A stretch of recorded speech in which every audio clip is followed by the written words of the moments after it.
On this episode of This is Game Boy Lite, we didn't start a fire.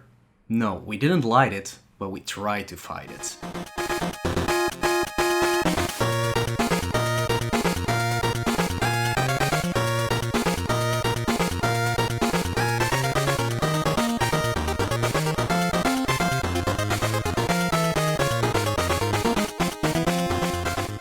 Hello, everybody, and welcome to a brand new light episode of This is a Game Boy with just me, Moelle. These are the little in between episodes between our bigger ones, where me and Baltic are talking about the game, sometimes with a guest. We are getting more guests on our show, so that's very exciting actually for us. It's fun to do. It results in longer episodes for sure, especially like the Squidlid episode that came out a month before this, which was supposed to be a light and is considered a light, but it did last for like 3 hours. So I'm not sure if you can call it a light anymore, but we just do because it was only Baltic, of course. Anyways, before diving into the next game, which is Firefighter, as you already figured out by this point, let me talk a little bit about what I've been up to. It's been quite a while since we actually recorded, and definitely me, because Baltic did the light episode, but we had a few episodes recorded beforehand that have been getting released.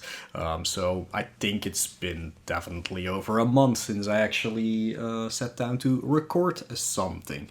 So I have been playing a few games at least. I did do quite a few Game Boy titles, but I don't exactly remember which ones they were. Maybe I've talked about them on the other episodes actually, because my actual like game challenge, system challenge for Game Boy has been put on hold a little bit, as I've been doing some other stuff, which I'll definitely be talking about. But yeah, this is Easter weekend, so in the week before this, Resident Evil 3 remake came out and Final Fantasy 7 remake came out. I actually got Final Fantasy 7 8 days before the actual release date. So I've been playing that. I'm almost done. I'm not gonna spoil anything about it, but as a fan of Final Fantasy VII, it's one of my favorite games of all time.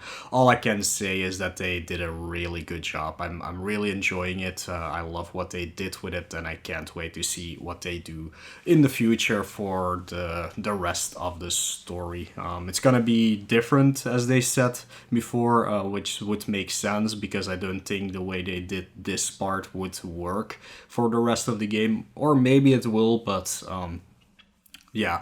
It would be nice if it's the same, but I doubt it will be exactly like that. But we'll see.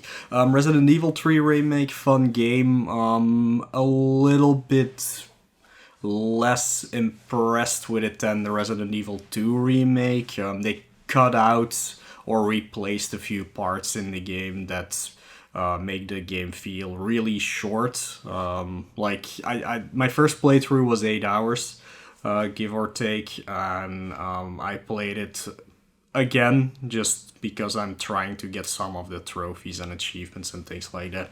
And it only took me like 3 hours, so it's pretty. And I was still like going out of my way to get everything. So there are parts where you don't have to do that at all, and yeah, it's really easy to get an S rank in that game because how short it is actually. And I think they only look at how many times you saved and how fast you went through it for getting the S rank, so it's definitely pretty doable. Besides that, like, me and Baltic have been doing a little side project, which has been really fun. Ever since I played Metal Gear Solid 5, we have been talking about like doing something with it, similar to the Twitch stream Outer Heaven, which is a stream that focuses only on Metal Gear games, where they dive into some very specific things about not only the story but how it got made and things like that. And I like watching that, and we kinda are doing something similar, not in depth as much. But like I have been streaming and Baltic has been co-commentating for something I called Metal Gear Mania, where I have been playing through a lot of the Metal Gear games. So far, at least for the actual Metal Gear Mania, we've done Metal Gear for MSX, Metal Gear 2 Solid Snake for MSX, at least the HD versions, if you can call them that, the re-releases that were on the HD collection.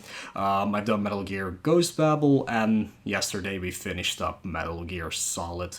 First playthrough, I'm gonna dive back into that with some more Easter eggs and things like that, but this was just a normal playthrough. But yeah, if you like to hear me and Baltic talk and see me live playing a game, and if you're interested in the Metal Gear series, I will put a link down into the description below to my playlist on YouTube where you can find the VODs for those games. Metal Gear Solid is not up yet at this point when I'm recording, but should be when this episode comes out. And besides that, I've also played River City Girls, the Switch version. Really fun game, really cool beat 'em up. Amazing graphics, amazing sound design, music, amazing voice acting by a lot of popular YouTubers. Great humor in that game. Haven't been able to finish it yet, and I also saw that they released a patch a few days ago, which adds something, so I'll be happy to dive back into that as soon as I'm done, probably, with Final Fantasy VII, which might still take a while, looking at the trophy list, but yeah, that's where my time is going to right now. Luckily, of course, I have enough time because, again, the last time we recorded, we weren't in this crisis. I'm not gonna dive more into that subject at all. There's more than enough talks and news about that kind of thing, but yeah, this also means like we have enough time to like do some stuff, record more episodes already in advance, whatever, play some more video games, so that's at least how we can keep busy in these trying times. Anyways, with that said, let's take a little short break, enjoy this song, and then we'll dive into the actual game we're talking about this episode, which is Firefighter.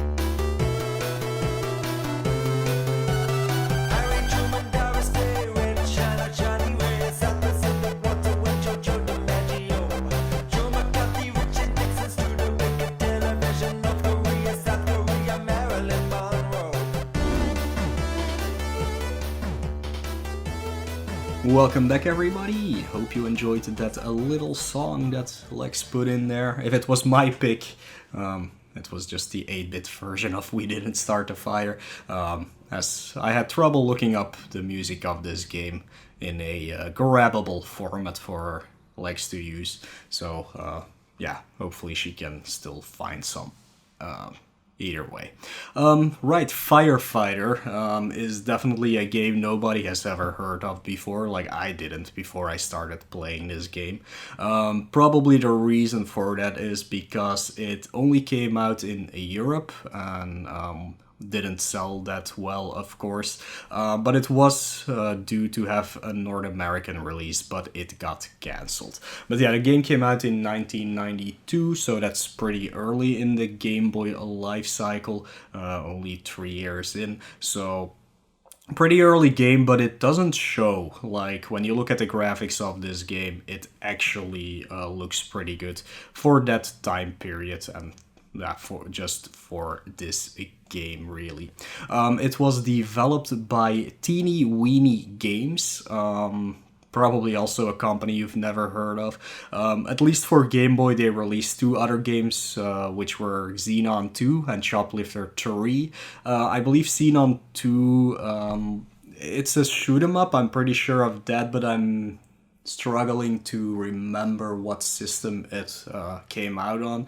It's not a great shmup on Game Boy. It runs way too slow to actually be fun.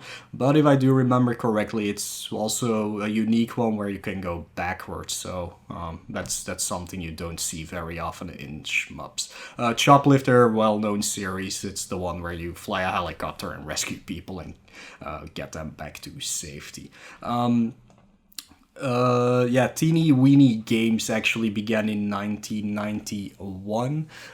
It was a British computer game developer, and right now not right now, they actually changed their name to Perfect Entertainment after a while, but in the early 2000s, the end of 1999, they stopped existing altogether. The publisher for this game is Mindscape, definitely a name that pops up a lot. Let's dive real quick into their Game Boy published games. At least they did Paperboy, Paperboy 2, Loops, Marble Madness, Days of Thunder, Speedball 2, Miner 2000 49er, Drop Zone, Prince of Persia Championship Pool, Alfred Chicken, Pierre Le Chef Out to Lunch, Captain America and the Avengers, and Micro Machines. So that's a lot of Game Boy games. Most of them are not that great, to be perfectly honest. So I wouldn't recommend checking a lot of these out. What you can see is that there's a lot of arcade style games that they converted into Game Boy games. So like Drop Zone or Out to Lunch, which is basically what's it called? Something with hamburgers. I can't come up with a name right now. Like Paperboy and Paperboy 2, also very arcadey games. Championship Pool, just a random pool game. So that's the kind of games they were into, but they're all of varied genres, I guess. Like Alfred Chicken is a platformer, Captain America and the Avengers is a beat 'em up, Micro Machines is a racer, and so on and so on. So they did do at least a lot in different genres, which is something you do not see that very often. I actually found the composer of this game, which is Marshall Parker, which is actually a person that worked for Beam Software. We've talked about Beam before. I'm not sure why Beam Software would be involved in this game at all. Maybe they just contracted Marshall Parker and he used to work with Beam Software. That might be the case. But yeah, maybe dive a little bit into Marshall Parker. What other games he did. I can see True Lies here, where he did the business part of it, so that's not really the composing part. He also did production for True Lies when it comes to the audio.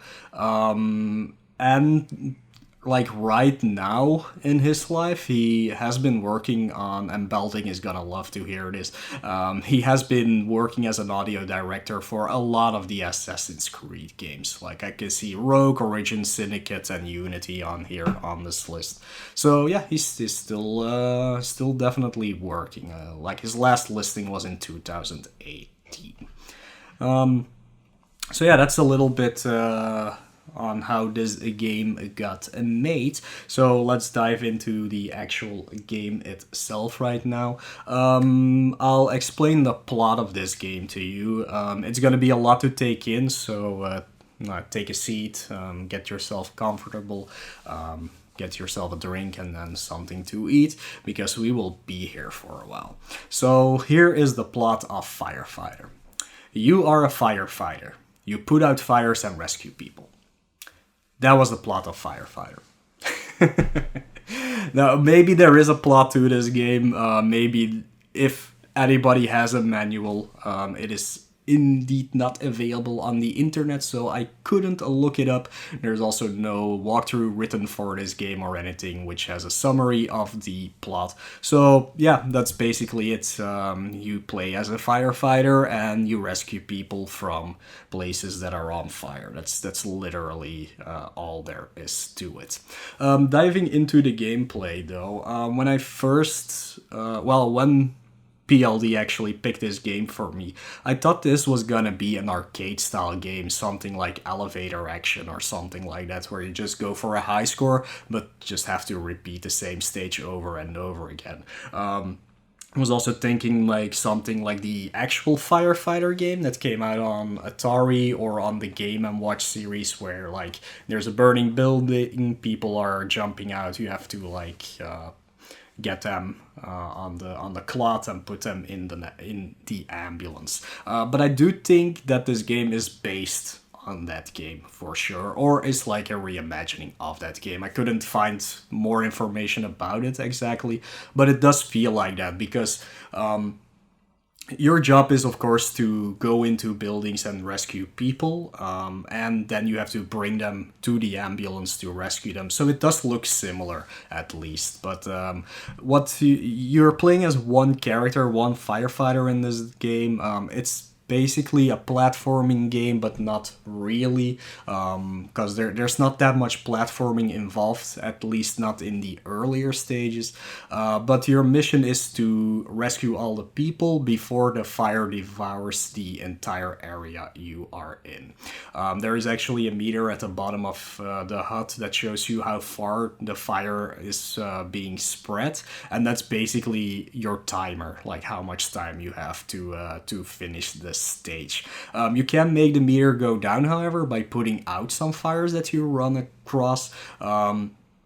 But the fire eventually does come back, so it's not like when you put out all the fires, suddenly the timer will stop. It does start back up again, so you have to keep that in mind for sure. There's also a second meter, of course, on your hut, which is your water meter for the tank you're carrying on your back. You do use your hose to put out any fire you come across, but your water will run out after a while. The way to avoid that is by picking up like the water icons that you can find throughout the stage. They are limited though, so you can't just keep picking them up to replenish your water supply. So you have to make sure you don't run out, or otherwise you're gonna have a bit of an issue if you can't put out anything anymore. If you die, however, you also get a full tank again, but dying, of course, is never good because this game has limited lives, limited continues, and so you can get stuck. The game does have passwords, luckily enough, but there's also a downside to it. You get a password starting after you finished stage 2 in this game. The thing is, that password doesn't bring you to stage 3. It's actually the password for stage 2. So you've beaten it, you get the password to replay the level, which is not that great. It's definitely a problem for the later stages where things get a lot more difficult, and you can never just play the final stage of this game because there is no password for that. It always puts you back at stage 9, so you always have to redo that one as well. Speaking of the stages, there's actually 10 of them in this game. Well, that's why I said 9, of course, puts you back at 9. So each stage has a certain set of people that you need to rescue, and it also has their like unique enemies for each stage depending on which zone you are in. I'll go through them all real quickly. So the first stage is just a normal house. Of course, the fire can hurt you. That's there in all the stages, but in here they're like toys that try to damage you. The second stage is an office building. Here you will run across phones that actually hurt you for some reason. So there are phones spread throughout the stage, and I think also like some robots maybe that try to hurt you. But those are definitely the enemies for that stage. After that, you go into the subway and the sewers, where there are spiders and rats, maybe even bats. I don't remember bats, but there might have been bats, because what is a video game without a bat enemy, of course. After that, you go to the school, where there are like soccer balls or basketball basketball balls, wow, that are trying to hurt you, but also school bullies, so watch out for those. I'm not sure why the bullies are still running around in a burning down school, but yeah, who knows what bullies think. You can't get into those people's heads. After that, you go into a garage or like even a shop, I guess you can call it, where there are wheels bouncing around, RC cars and motorcycles that are trying to stop you on your way there. From the garage, you go into the mall, which has carts and shoplifters that are trying to hurt you. Then you suddenly go into a haunted house, because yeah, even haunted houses can burn. And there's some phantoms and Frankenstein monsters and things like that are trying to stop you. There's also like those haunted armors there. It's pretty much standard things for a haunted house. After that, you go to the docks or the harbor. Like, you start at the docks, you eventually jump onto a boat to rescue some people. And here there are mice and forklift trucks trying to stop you.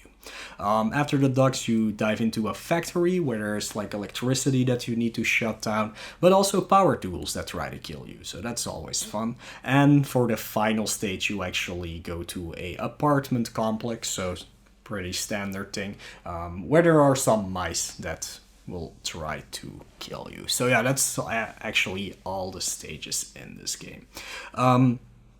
The enemies, some of them can actually be defeated, and you do that by picking up an axe power-up. It gives you 5 things to throw. Some of the enemies only take 1 hit, others take like 3 to 4 hits, so you have to be really careful about which enemies you actually use the axes on.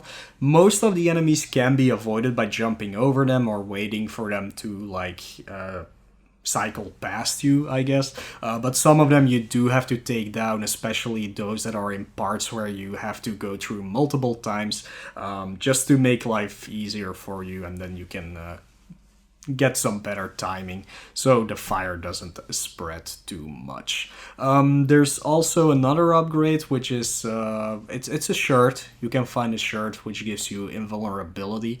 That's actually something very useful, but you don't run into it a lot, of course. It only lasts like 10 to 20 seconds maximum, which is great in all the stages except for the mall stage. The mall stage requires you to go up or down escalators, and they are so slow that you just run out of your invulnerability before you even get anywhere.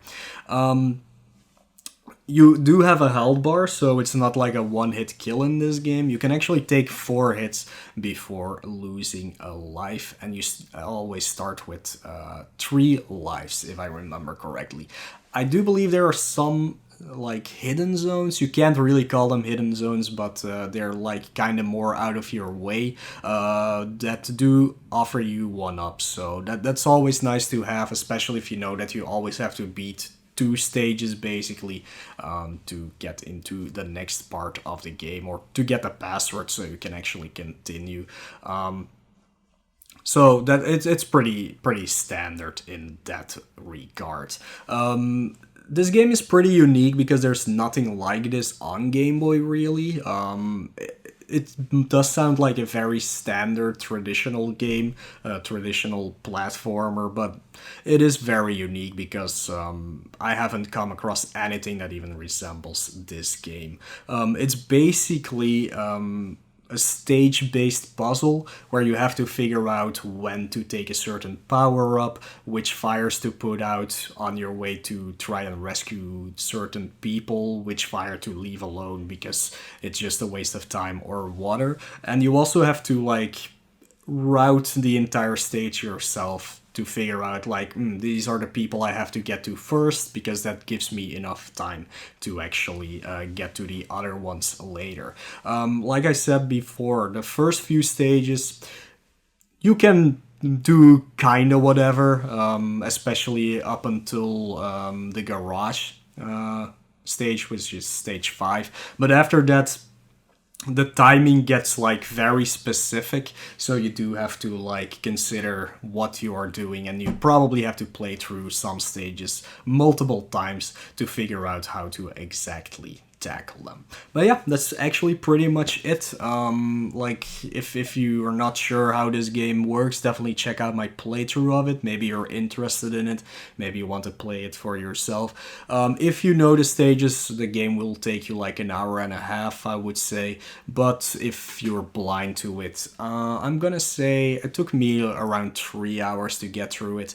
So it's not that super long of a game, but I do warn you, the dock stage is, I absolutely hated that stage. Like, there's some things I do not get or did not figure out how to do properly, so it was more a test of me being able to survive and not waste all my lives and get through it, instead of actually finding a route to do it properly and play the game well. The good thing is, though, the final stage, the apartment complex, is probably the easiest stage of them all. So if you do get through the factory, which is a hard stage for different reasons than the docks, it is nice that they give you like a little, not a short stage, but like a more stage where you can breathe a little bit more and not having to worry that you're gonna run out of lives and having to do the factory all over again. But yeah, that's pretty much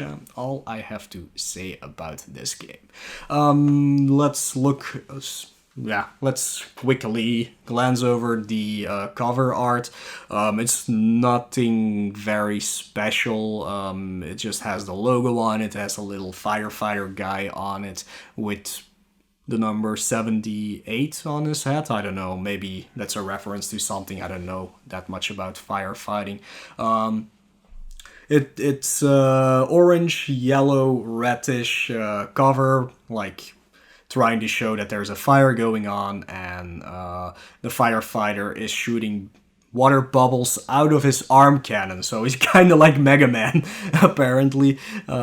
Yeah, no, I think he's just holding it, actually. But it looks like the Mega Man Buster, and he's shooting out bubbles out of it. But that's pretty much it. It's an okay cover, but I don't think it would entice people to actually buy it or anything. And that's probably also why nobody has ever heard of this game, and also why it's definitely not easy to find online to buy. I think it's like a €50 game even, because not a lot of people have this. I don't have any trivia for this game, sadly. I could not find any more information about this. I also couldn't find any general reception in old and new media. So that's that pretty much sums up this entire game. So we'll have another look. No, we're not gonna have a look. We're gonna have another here, but that doesn't. But yeah, enjoy this other break song, and after that I will be back with some listener questions and the outro.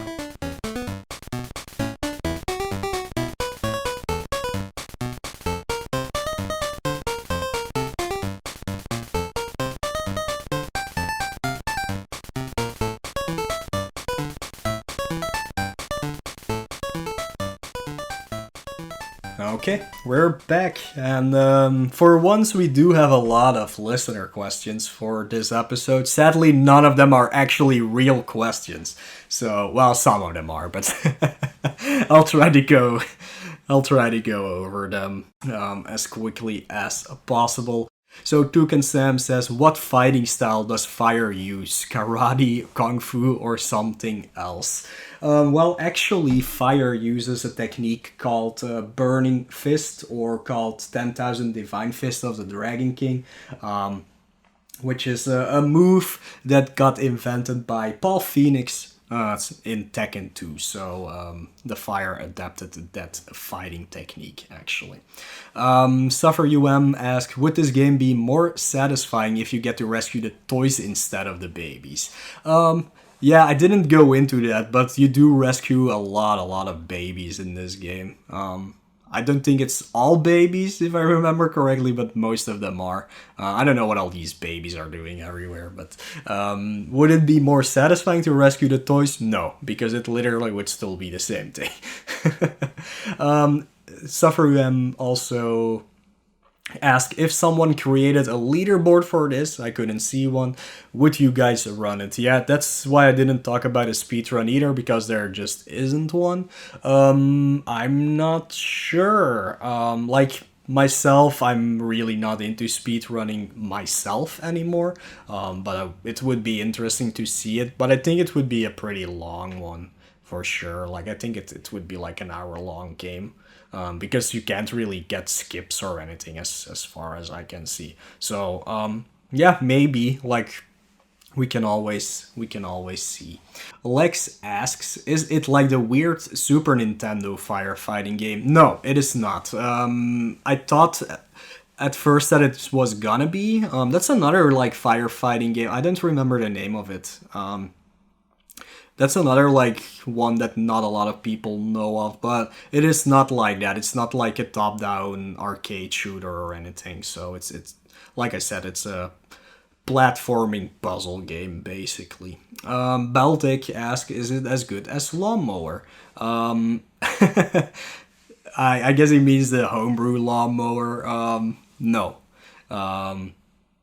That's a totally different game, so it's kind of hard to compare the two. So, I don't know. We go back to Suffer Is it better than Fish Dude? No. Fish Dude is amazing. It can never be better. What about Swamp Thing? Definitely. It's definitely better than Swamp Thing. It's a lot more fun. It's at least easy to understand without having to do research for an entire day in order to just be able to play it. Should we be practicing this because it's going to be in the next Tiny 10? No. Unless there's routing for it and it's not like I said, I think it's going to be an hour run. I don't see this going into any Tiny 10 in the future. Is it worth the plus minus 50 Australian dollars it's going for on eBay? Well, game-wise, maybe not, but it is a quote-unquote semi-rare game, so I don't think you're gonna find it that much cheaper. So, if you can, good on you, but yeah, I think 50 will be 40 euros to 50 euros or 50 to $60 would definitely be the price, because it only came out in Europe and it sold poorly. Which Baltic again? Which firefighter game is better, this or Ren and Stimpy? I haven't played a Ren and Stimpy firefighter game, so I do not know. So I can't really answer that. Lex, would you call this the best fighting game on Game Boy? Oh my god. It's not a fighting game, so no, I would not. I would not. If so, what are the key points that make it better than Fighting Simulator? Oh god. Fighting Simulator is a weird one. We should talk about that one in the future. But yeah, that's a weird game. It's hard to dive into that because that is like a beat 'em up, but it's also a fighting game, but it's also a flying game, but yeah, the problem is nobody has been able to beat it yet. So maybe in the future I'll come back to that. Toucan Sam asks, have you considered that from the fire's viewpoint you're the villain? I did not consider that, and I also do not care. There we go. In the end, do you have to confront the fire's wife and explain your actions? No, you actually get praised by the city and get the key to the city. So the fire's wife is left all alone to burn out the rest of her life by herself. Would fire genocide be a more appropriate name? No, because the fire is always there. Like, there's no way to actually get rid of all the fire and be done with it. So you do not do a fire genocide at all. Joe Carriel asked, would it be a good idea for this game to appear at EVO or EVO? It's not a fighting game, so again, no, it would not work. Oh my god, all these questions are so silly. I'm sorry, everybody. Would you advise all current Smash players move to Firefighter? Oh god, what are you people doing? Unbelievable. Oh, I would not. I would advise Smash players to play a different game than Smash, maybe for once in their lives, pissing off all the Smash players right now. But yeah, Smash is not the be all end all. Like there are other games, so check out other games. I wouldn't say check out Firefighter, but check out some other games for sure. How would being a firebender change your thoughts on this game? What? What is this? Why is this the game where people are asking lots of questions and none of them make sense? Unbelievable.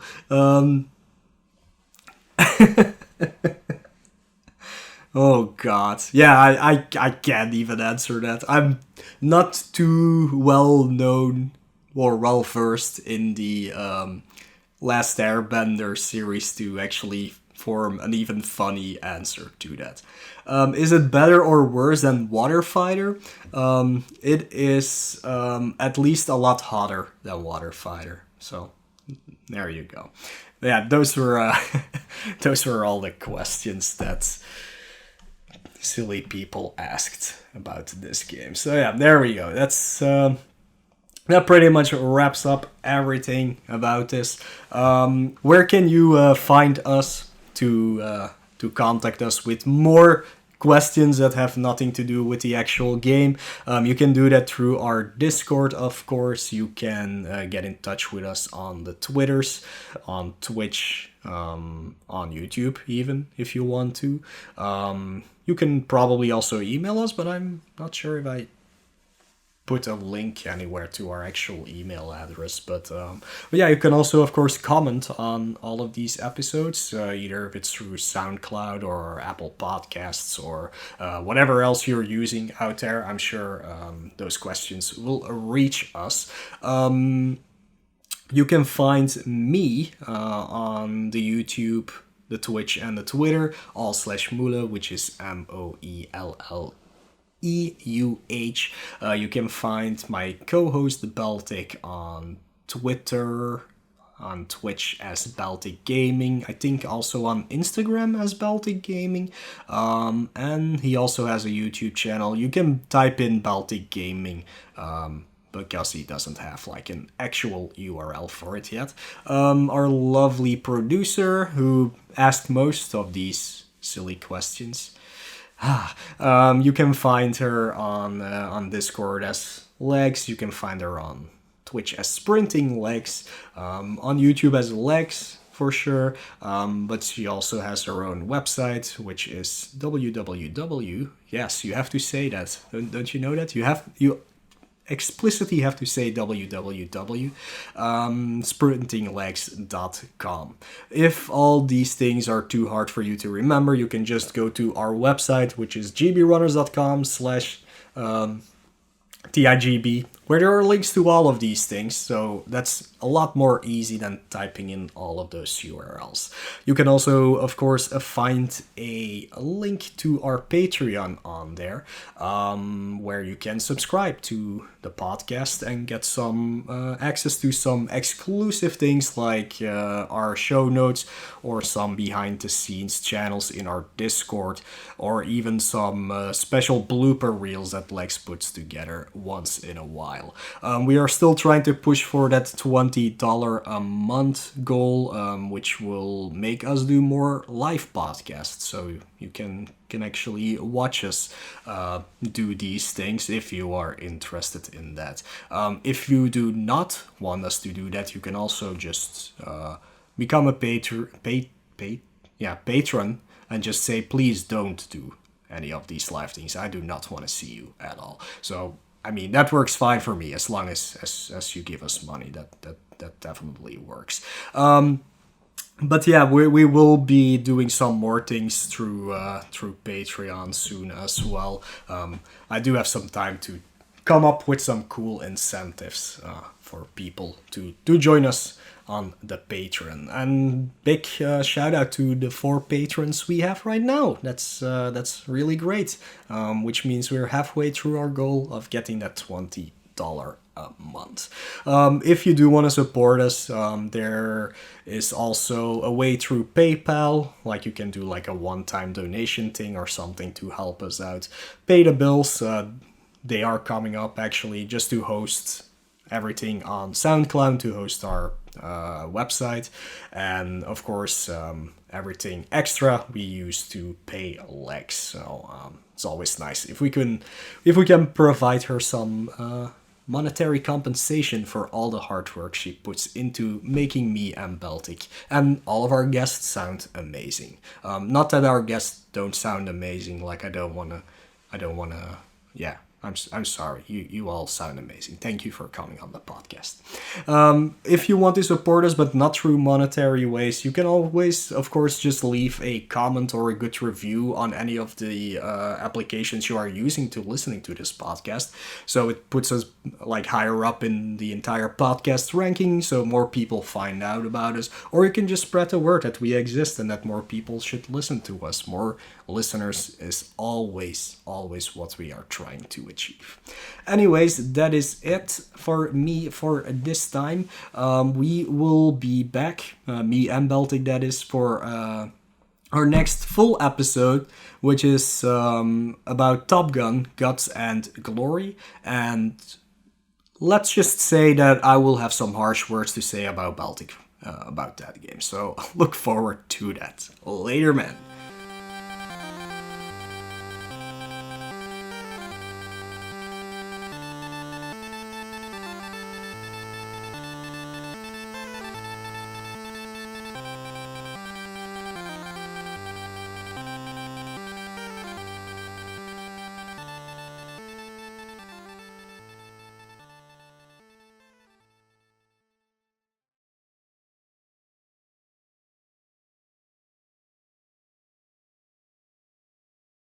Doodles.